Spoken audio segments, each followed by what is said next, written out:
Hi, in this video, we're going to do a brief introduction to NumPy arrays.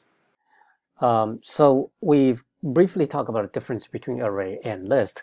And most of the time when we want to store more than one thing, in Python, we would use list instead of array because, well, list is more versatile and this is kind of built into the language itself, so we don't have to explicitly import it to use it, right? Now, Python does have a standard array package, but it's not part of the language itself, and so it requires us to explicitly import it. So we're not really going to use it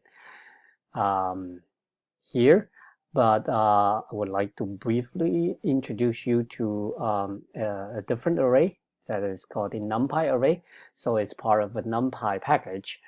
Now, Numpy is actually used a lot in for scientific computing in Python. It's very powerful. It has like a ton of different features. And it's very popular, definitely far more popular than the Python's own array package, and that's why we want to talk about it here. If you want more information to it, you can go to its official website. Now, one thing about NumPy though is not part of the standard Python installation, so likely you won't have it on your machine.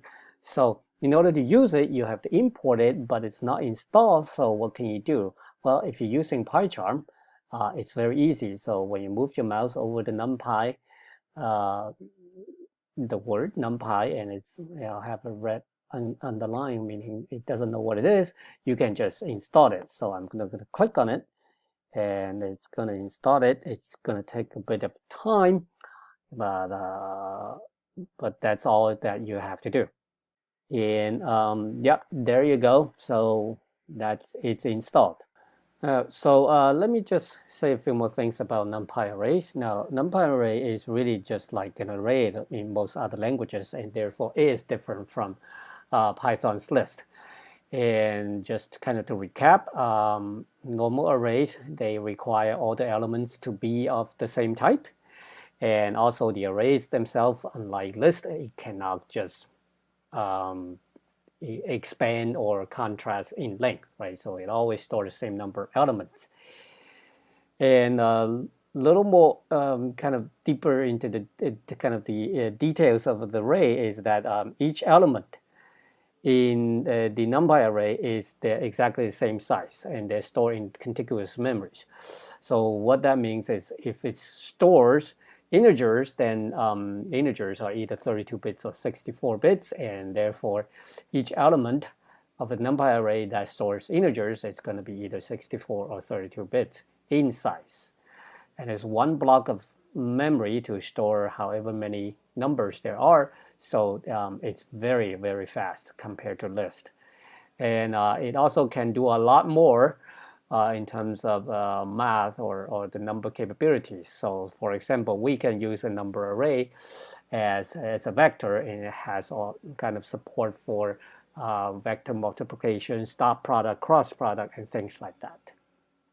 All right, so let's see how we actually create a NumPy array. So this is the syntax for it. To create it, we import NumPy and we say NumPy dot array, and then we can give it a list to kind of initialize the array. So, and if we print out A, well, that pretty much looks like a list, right, with these three numbers. Now, there are several other ways to initialize a NumPy array. Like, for example, if we don't know what the values in that array should be, so we can just set them to all zeros. Now, with the zeros, we need to give it a couple arguments. So first is we want to tell them how many numbers this array is going to hold. So that is number 10 here. So this is going to hold 10. 10 elements. Now we can also tell it the type of those elements. Remember, one of the things about arrays is the array has to hold the same type. of elements. So we can use the parameter, optional parameter, dtype, and we can say the type is int. So in this case, we're going to initialize 10 int, and all of them are set to 0 initially. So let's run this, and there we are. And so obviously you can change the type to something else. Let's say float, and I'm going to change the number of elements just for the heck of it, and this is going to initialize fly 0.0. And these are floats. Okay, and some other potentially useful way to initialize Numpy array is we can say to have a kind of a range kind of thing. So instead of setting it up to all 0, this is going to initialize an array with numbers from 0 through 9, I believe. Yeah, there we go.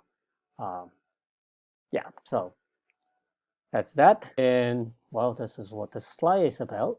And yes, so the next thing is it actually would even try to do something smart in the initialization. So for example, if we specify a 1, which is an integer, and then a 2.0, which is a float, as the initial values for the array, it would actually, the type that it would pick would actually be the widest type that can hold all of these elements. So the widest type that can hold an integer and a float is a float. So it would actually convert the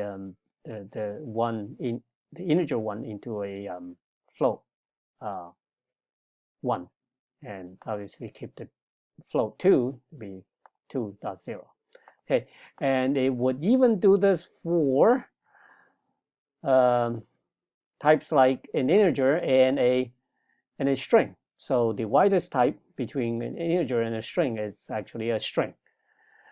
Right? So if we run that, it would see that it would pick the type of each element for this array to be a string. And again, it have to do this because an array, or the types, the types of all the elements must be the same. So this is how it fulfills that requirement. Now, if you don't like the fact that it stores everything as a string, you can actually force it by specifying the type. So in this case, you can force it to integer instead of string, and it will happily do that. Just know that it's not necessarily able to do that all the time. So for example, if this is a string that is not an int, and we are trying to force it to an int, it would complain. Okay, so once we have a NumPy array, then we just kind of use it pretty much the same way as a list. So for example, we can use an index to access one of the elements, to read one of the elements, and we can use the index to kind of on the left-hand side of the assignment operator to assign a value to that element. So let me do this. And so the first print is just to print out a NumPy array of 5 zeros. And then if we access the element at index 3, that's a 0.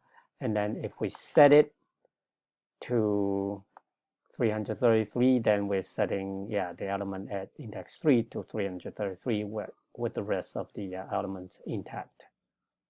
Now, as we said before, an array is different from a list in that there's no like append operation. That doesn't exist.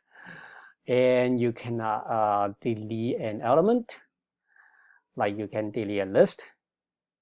It doesn't allow that, and that is because again, the size of an array is fixed. So there append or deletion that would change the size, and therefore is not allowed.